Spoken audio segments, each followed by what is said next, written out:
the 23rd day of Shevat, the 21st day of February.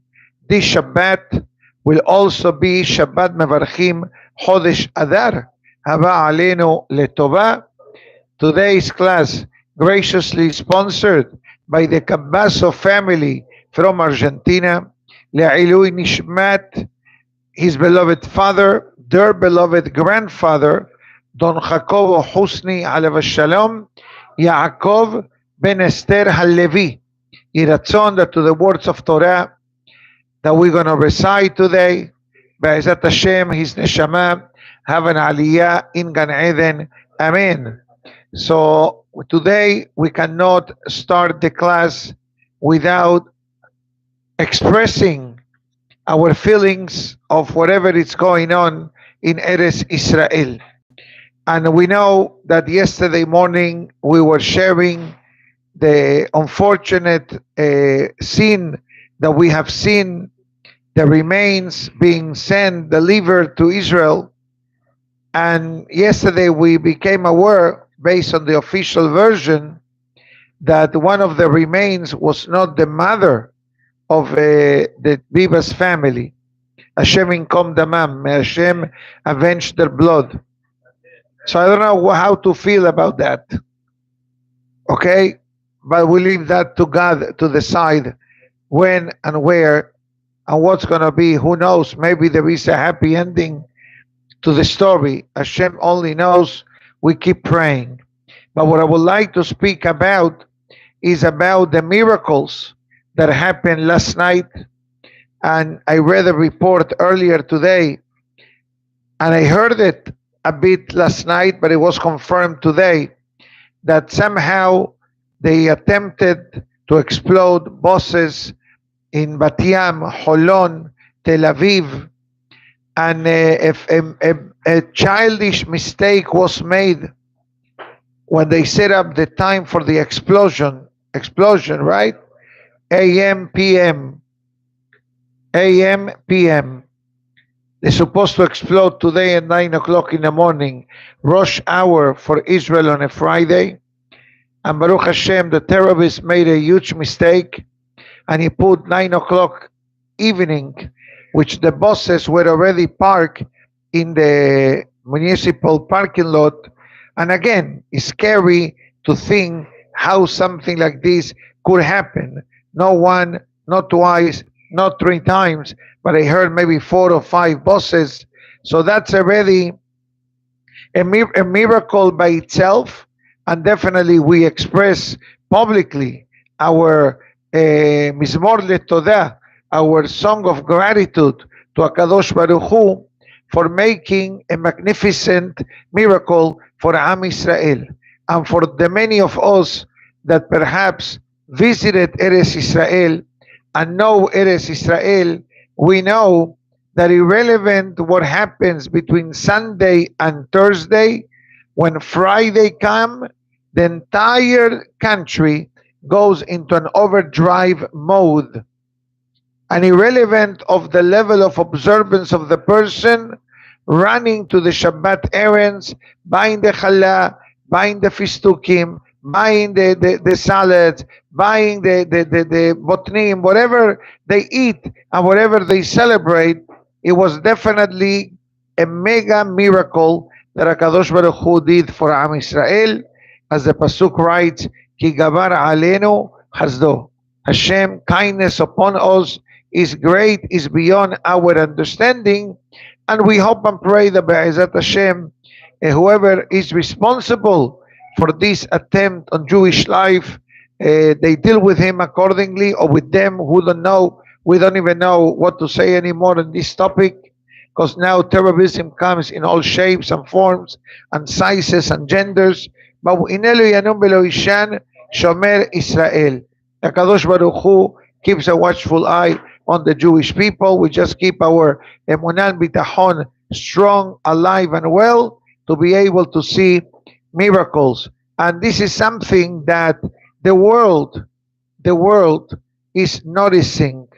Yesterday, somebody sent me not interview, not a political, like a journalist from Spain, from a journalist from Spain. Now you have to understand, once we say the word Spain, the first thing that pops up in our mind is what? Inquisition. A cursed place, God forbid. But yet, there is a reporter, so to speak, that's a proper word, a reporter that it's known for her very honest, it's a lady, for her very honest reporting. And she was saying it very openly in the Spanish report. I get a lot of information that people feed me. That's why I know a lot of these things. Okay? And I heard it because I said, Rabbi, you understand Spanish? What is she saying? So she was talking very good, and she was bashing the terrorism and Hamas and the blindness of the people. But as one rabbi say to Israel, we're going back to Gaza, like it or not. Why? Because Gaza is part of Eretz Israel. Don't get confused for a moment that Gaza is an invasion of Israel. Go to the book of Shofetim, go to the book of Yoshua, go to the story of Shimshon and company, correct? You see Gaza. So Gaza is always part of Eretz Israel. At this moment, is under the hands of the Bnei Ishmael, but as we mentioned in the past, the Zohar Kadosh writes that any day now, and this is not a question, is about to happen, Bnei Ishmael, they're going to lose their force in the world. And whatever they were able to achieve for many centuries is going back to the Berit Milah of Ishmael. True. That's what the Zohar Kadosh writes. HaKadosh Baruch Hu gave Bnei Ishmael, for every year of life of Ishmael, 100 years of wealth and success. So if you do the calculation, when did Islam started to become alive in the world? In the 7th century. 7th century. In the 20th century, that's already 13 centuries. Those are the 1300 years of the Zohar Kadosh. Easy. So what does that mean? That they are running out of bullets. And it is true. Look at the map of the Arab world. Maybe 50 years ago, we had a lot of enemy nations. Today, many of them, what they're realizing, A, that the Jewish people are victims. B, that the Jewish people have compassion. Hence, none of the Arab nations wanted to accept one Gaza refugee. 45 nations, no, we don't want them. It's like America says, we only take Americans, no immigrants. Shut down the country. You are an immigrant. You are an immigrant. You are an immigrant. I'm an immigrant. Everybody here is an immigrant. Is there somebody that says, I'm not an immigrant? Impossible. Because we are the first generation born in this part of the world. Some people in this room were born in Egypt, Morocco. You're born in Syria. So what are you doing here? Go back. Why not? Today you have a shul now. Go to Sham, Damascus, you have a shul. In Damascus, right?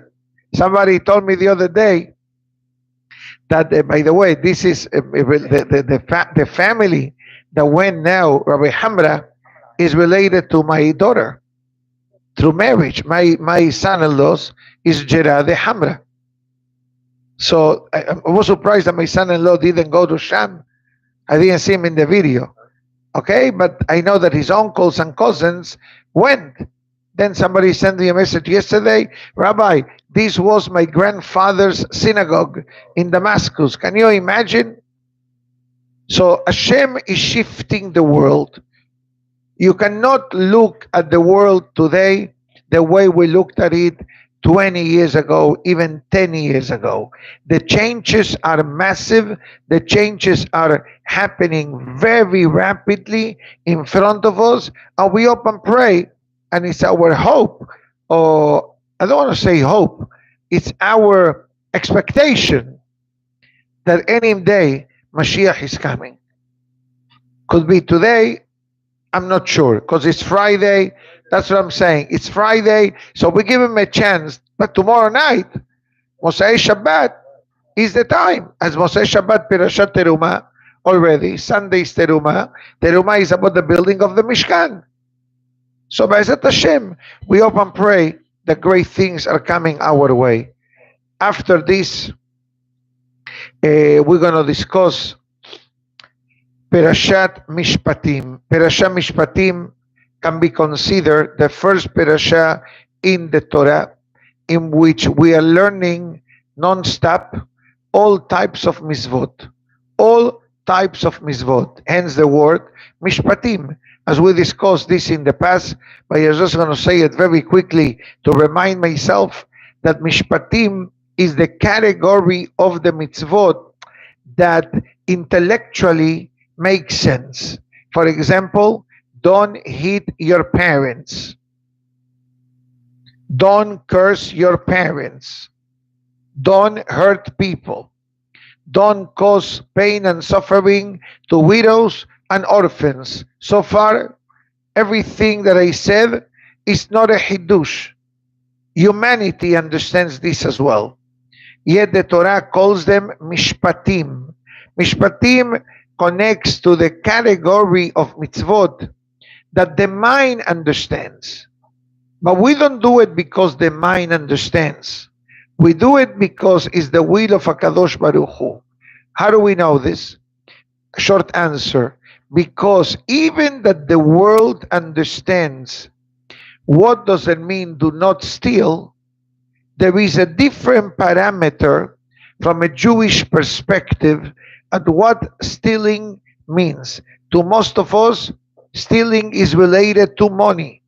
From a Torah perspective, stealing is connected to time and is stealing connected to stealing the mind, making believe of something else, which brings me to tell you a story that I heard late last night.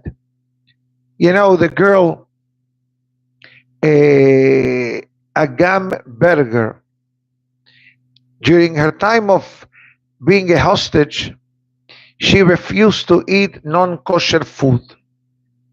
We mentioned this in the past, is a known fact. And then one of her friends, another hostage, says, okay, look at you, you're not eating meat. You're not eating meat. And look at your body. You're becoming weaker and weaker and weaker. What do you think? They fed you like the breakfast that you have today? Some of them got sick. And she also got sick because she wasn't having nutrients. So what her friend says, look, the terrorist left behind a can of tuna fish. Tuna is less problematic than beef. What did she say? זה גנוב. לא יכולת לאכול את זה. You know what that means? It's a stolen item. How can I eat something that belongs to a terrorist without asking permission? Let me ask you a question. If any of us would have been in that scenario and we are starving, democrated, weak, and somebody is telling us, eat tuna, what are we going to do? She should eat it. And halachically, she was obligated to eat it. But when did she change her mind? One, in Israel, the soldiers, besides being trained in all the matters of the military, they also get spiritual training. And there was a rabbi, alav shalom, his name was Rabbi Druckmann. I heard of the rabbi.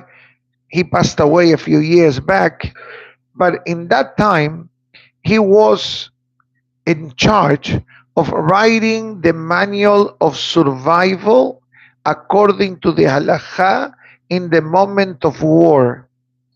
And one of the soldiers apparently took this book with him to know how to proceed in the moment of war. We really don't have a clue what that means. The closest to this is, you know what? COVID. When COVID, we had to stay home.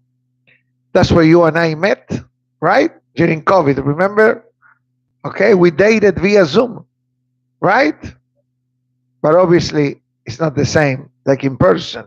But remember, I used to print out every week guidelines for Shabbat at home every week. And it wasn't easy because it was something that never had to be done in anyone's life. How to observe Shabbat at home, times, how to conduct the Seder of Pesach at home. We were at home Pesach. Remember that? We sent home before Purim, and we came back exactly around Rosh Hashanah or in the summer. I remember the Rosh Hashanah of COVID. The synagogue had limited amount of people, and we did like 4 or 5 minyanim, scattered, no reservations, no nothing, just social distance. And then we organized 2 days of shofar blowing outdoor. And the amount of people that show up from all the buildings, you have no idea. Unbelievable. And it wasn't easy to write this. So I can imagine if something so comfortable was difficult to put in writing step by step. Imagine writing manual of survival during war according to the halakha. And the rabbi, and what happened? A soldier, a Jewish soldier, apparently left it in one of the Gaza tunnels. And one terrorist gave it to one of these girls. Said, look, go pray. He figured it's a Siddur. It's all written in Hebrew. And then she looks at it, this girl, Agam, and there it says, if the person is experiencing sakana nefashot, a true physical danger of survival, you eat what you need to eat in order to survive. That includes non-kosher food. And we know this halakha. Why? The pasuk says, right? Ele hamizvot asher ya'aseh ha'adam otam b'chai bahem.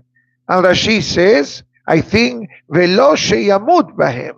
It says, these are the commandments that you are to follow as long as that keeps you alive.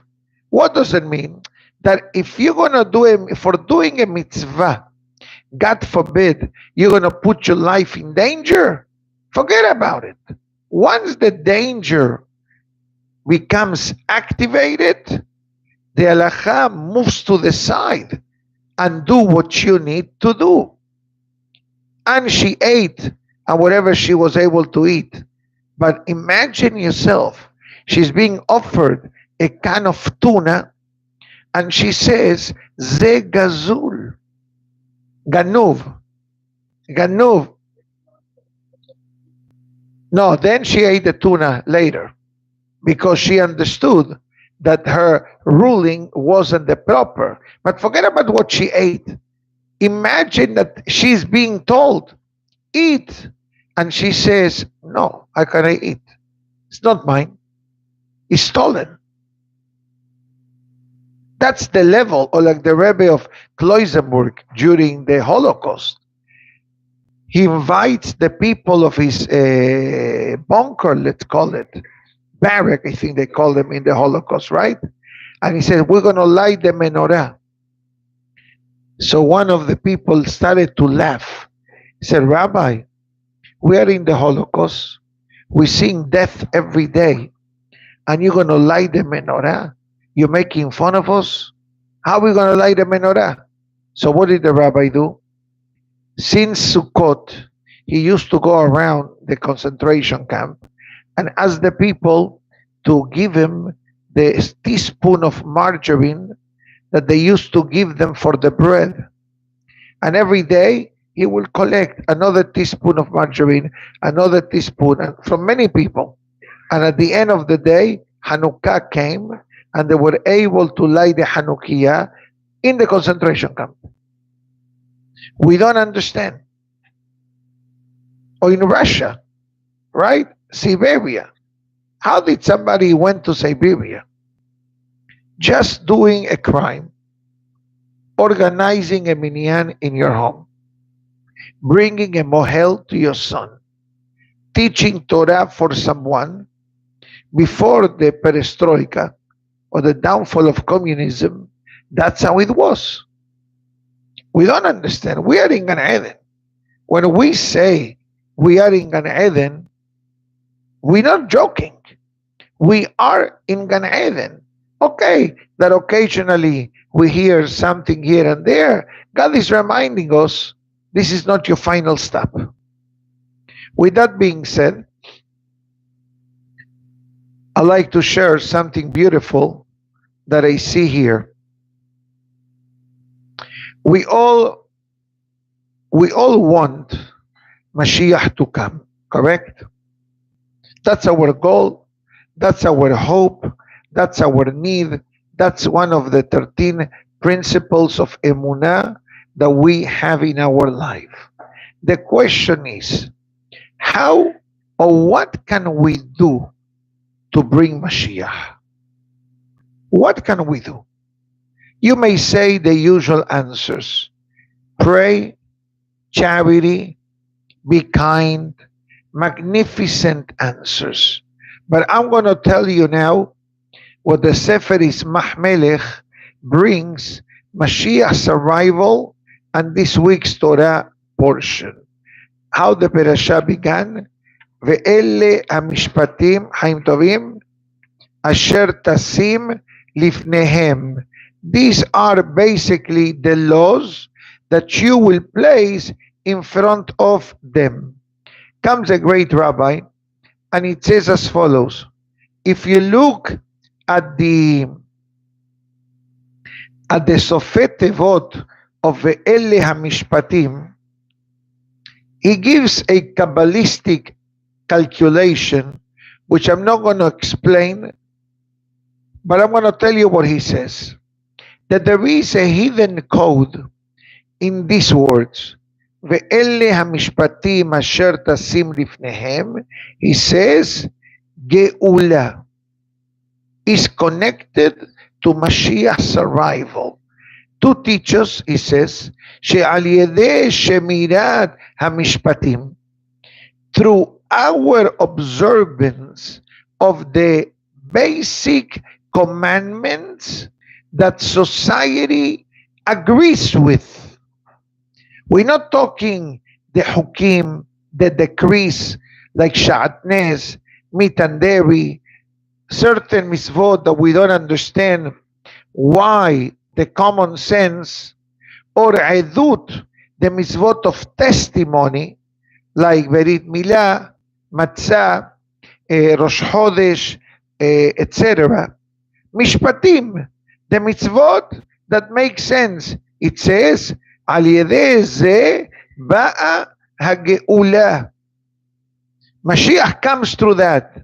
Now, where do we learn this from? So he quotes a pasuk from Yeshaya HaNavi that says, listen to the words, and I want you to pay attention to some of the words. It says, number one, Shambru, Mishpat, follow my ordinances, follow my Mishpatim.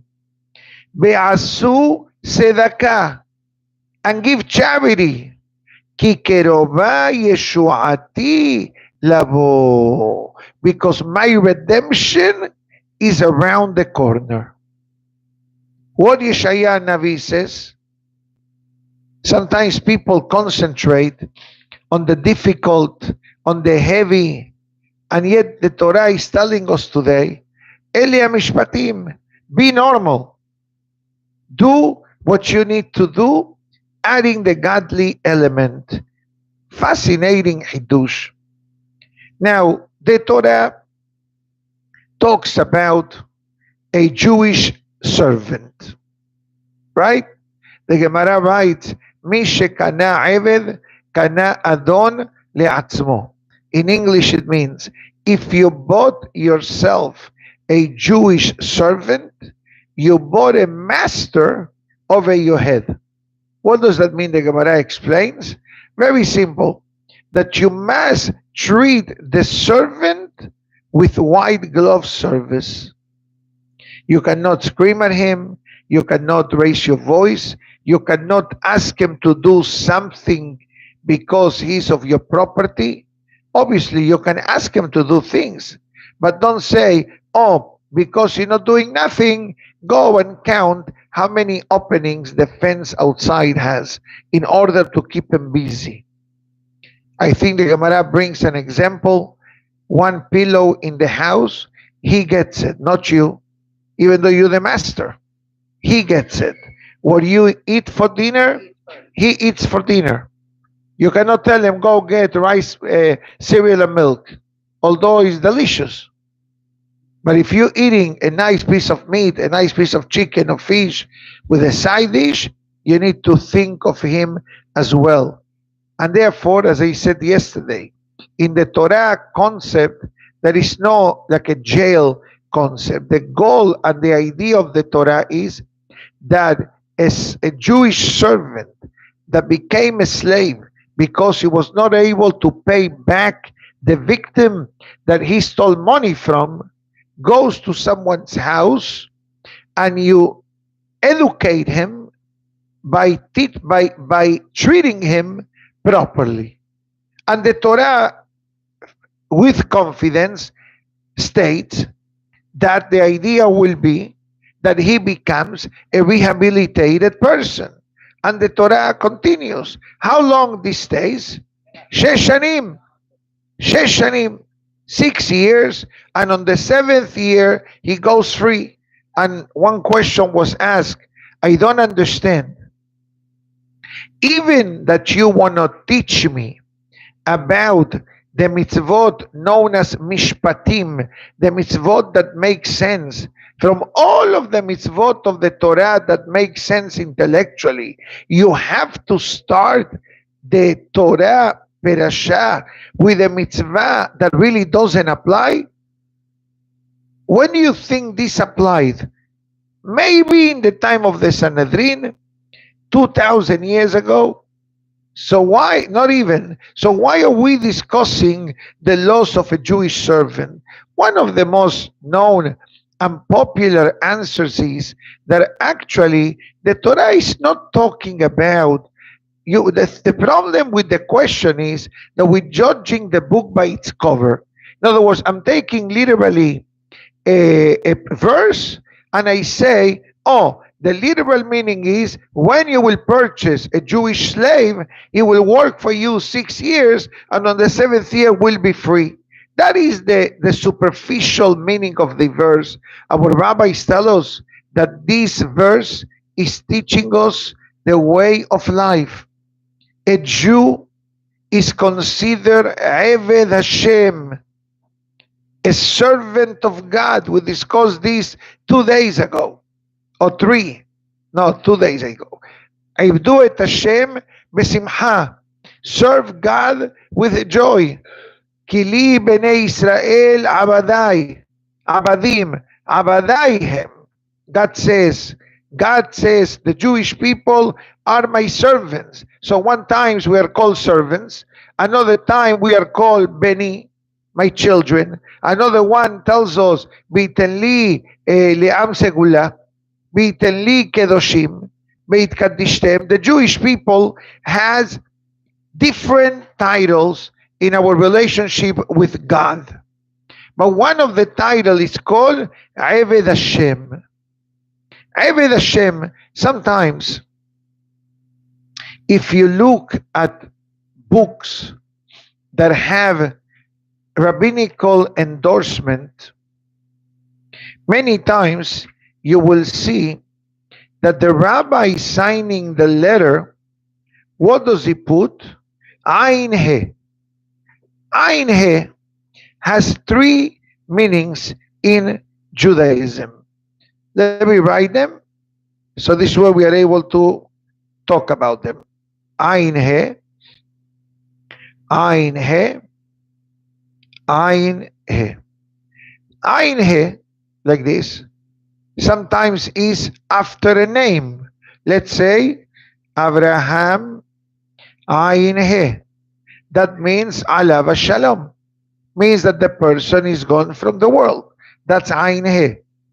The second one, you can put Ain He, Abraham, Hatzvi. What's the meaning of this? Eved Hashem, the servant of God. Abraham Hatzvi. What's the meaning of the word tzvi in Hebrew? The deer. So I don't understand. Servant of God, Abraham the deer? No. Hatzvi means Hasair Bayamim, the young one. Most people don't use this. But many great Hachamim, they write Ain He Harav XYZ. That means Eved Hashem. So, Alav Shalom is at the end. Eved Hashem is in the beginning. And then you have the third one. Ain He Am Haares, ignorant. So where do you put the Ain He of ignorant? Don't answer. Don't answer. But it says as follows, that the Torah is telling us how we live our life. We can take it in two dimensions. Dimension number one, every day. Sheshet Yamim Ta'avod, Ubayom HaShevi'i Tishbot. 6 days we work, on the 7th day we rest. Pasuk says, 6 years you shall work, and on the 7th you become free. That means the day of the Shabbat. Other opinion says that Shesh Yanim Ya'avod represents 2 decades in the person's life. Yani, you need to go non-stop till the age of 70. From 0 to 70. Of course. Don't take a break. Don't say, oh, I'm already 40. I already did my goal. I already accomplished my goal. The Torah says no. Only on the 7th decade, you can say, at least I did something. And by the way, that doesn't mean that when you turn 71, you throw in the towel. God forbid. Torah continues the way the Rambam asked a very interesting question. How late in life does a person needs to learn Torah? Ad matay Adam hayav lilmod Torah? What Rashi says, Ad yom moto, until the day that God says, okay, I need you back. That's the language of the Rambam without anesthesia. So far then, we are understanding that this opening statement of the Torah, although on the surface it means a topic which is actually very foreign to us, but there is nothing foreign with what I said. That the person works 6 days and on the 7th day a person rests, etc. But then the Torah brings another halakha, that when the master purchased the Jewish slave, im begapo yabo. What's the meaning of gapo? Gapo means single. Begapo yetze. He goes out free, single. Im ba'al ishahu. But if he was married, veyatzea ishto imo. His wife goes out with him. Now, what happens then? That means that during the years of slavery, the master must support the family of the slave. Yani now you have 2 budgets. Your budget and his budget. Now, what is the meaning of this? Why the Torah uses the word gapo? Why gapo? What's the meaning of gapo? Somebody explained that gapo can be read gufo. Im begufo yabo, begufo yetze. Meaning to say, if the person came to the world believing that the life is measured by gufo. What's the meaning of the word in Hebrew gufo? Body. What does it mean in gufo here? Materialistic aspect. So the Torah says, "Im begapoyese," if you came to the world believing that your accomplishment and success in the world it's limited to your physical or financial success, begapoyese, you leave the world empty-handed because you didn't do nothing meaningful, nothing holy. Imbali shahu. But if you are married to your neshama, meaning that you combine the physical and the spiritual, biyatzea ishto imo. Your neshama leaves the world together with you. Now you understand the different perspective of this verse. We thought we're talking about a foreign language, and now we're dissecting the Pesukim, and what do we say? That this Pasuk is the foundation of the Torah. That how I live life, that's how my neshama will become. So if I think that life is physical and materialistic, so my achievements are limited to that level. But if a person is the owner, the master of the neshama, meaning that there is a relationship, the neshama lives with the person. But listen to this fascinating pirush. Fascinating pirush. The Gemara writes, in Masechet Berachot, there is a very famous pasuk that the Gemara says that when a child is able to talk or to say words, the first thing you should teach him is the pasuk that says, Torah tzivalanu Moshe, morasha kehilat Yaakov. Torah tzivalanu Moshe. The Torah commanded to us by Moshe. Morasha is the inheritance of the congregation of Yaakov. Beautiful. Comes the Gemara and it says, Al tikre morasha, ella meurasa. Don't call it the inheritance, but call it the fiancé of Yaakov. So the Gemara explains, who is the fiancé of Yaakov? The Torah. Meaning to say that if the Hatan, in this case, Yaakov, meaning the Jewish people, and the Kalla, the Torah, they create a magnificent relationship, so then Biyatzea ishto imo. Your wife was the fiancé. But what happens after the fiancé? What's the stage called in life? Wife. First she becomes your fiancé, and then she becomes your wife. That's exactly what this pasuk says. Like it? You like it? Magnificent.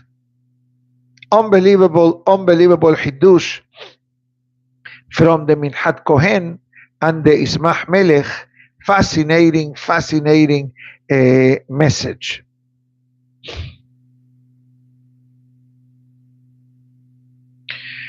Okay. I believe, just one second.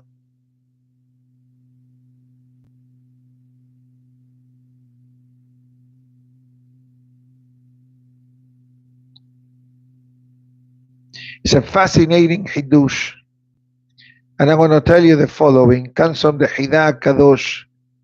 And it says the Hidah. Ba'abadtem et Hashem Elokechem. Serve God. Uberach et lachmecha bet memecha. He will bless your bread and your water. Vasiroti mahala mikirbecha. And Hashem will remove the illness from you. Comes the Hidah Kadosh. And it says, known Gemara, Arba'a Hashubim Kemet. There are 4 people, God forbid, that are considered not really alive, dead. But they're not physically dead. They are physically alive, but emotionally is lacking. Number 1, Mesorah. God forbid, somebody afflicted by leprosy, he is in isolation, is in quarantine, loneliness. Ani, poor, poor person that relies on people's kindness, there is embarrassment on it. Suma, somebody that is blind, God forbid. Umishe'en lo banim, and a person that has no children. On this comes the Torah and it says, Le'obde Hashem. It says, a person who serve God. What will be? Uberach. You will get the beracha. The beracha means parnasa. And you will not be ani. You will not be a poor. And Hashem will bless you. Basiroti mahala mikirbecha. And Hashem will remove your medical conditions from you. The blind requires medical help. The mesora are considered needing of medical help. And what is the next pasuk that says, Lo tieh meshakela be'arsecha? You will not have a barren couple among the Jewish people. Look at the chain of pesukim. Talks about health, talks about poverty, talks about pregnancy, and yet the Torah says, Ba'avatem et Hashem, serve God, and it says that serving God, it comes in different ways. And one of the higher levels of serving God is the way the pasuk says what? Remember the pasuk that says, Ibdu et Hashem besimcha. Serve God with godliness. Serve God with happiness. Interesting enough that in the beginning of the parasha, we discuss the case of an eved, of a servant, literally, and at the end of the parasha, we also talk a slave, but not the slave of a master, but the slave of a Kadosh Baruch Hu. And once, it's like I'll tell you a story, very quick. Once, the Baal Shem Tov, I read it last week at home, and says that once the Baal Shem Tov needed to be in a certain city for the day of Yom Kippur. And he went to the synagogue and asked, who is the Hazan for the high holidays? Do you bring a Hazan? No, we don't bring a Hazan. The rabbi is the Hazan. And the people help in the Selihot, etc. So the Baal Shem Tov asked, and what type of songs he uses for the prayers? Prayers have songs. Doesn't matter, Sephardic or Ashkenazic, they have songs. So they said, no, he sings very happy tunes in the day of Yom Kippur. The Baal Shem Tov says, wow, happy tunes? Let me go check him out. So the Baal Shem Tov asked him, I heard that you're going to be the Hazan for Yom Kippur, and I heard that you're also going to sing songs which are happy tunes. But usually in Kippur, how does the people pray? Don't pray happy tunes. They use more of calmer, a bit more serious. Ay, ay, ay, ay, ay. La, la, la, la, la, la. La, la, la, la, la, la, la, la, la, la. Right? Okay. So now, explain to me why you sing happy tunes. Can you imagine the day of Yom Kippur, you say, Avinu Malkenu Elano Melech Elata. Can you imagine? Yeah, we should. Yani, it's not. Of course, the answer is it is. But the Baal, sure. This is what the rabbi said to the Baal Shem Tov. He says, Hacham, I'm going to answer your question with a parable. Imagine yourself, the king has a palace, and the palace needs cleaning. If you love the king, and you happen to be a janitor to clean up and pick up the garbage from the grass, you will do it singing, because you love the king. You're picking up the garbage, and you're singing. That's how I feel in Yom Kippur. that when we do the prayers, we're collecting all the debris and the trash from our sins, and we try to remove them. So you know what the Baal Shem Tov says? It will be an honor for me to pray with you on the day of Yom Kippur. Deep thought.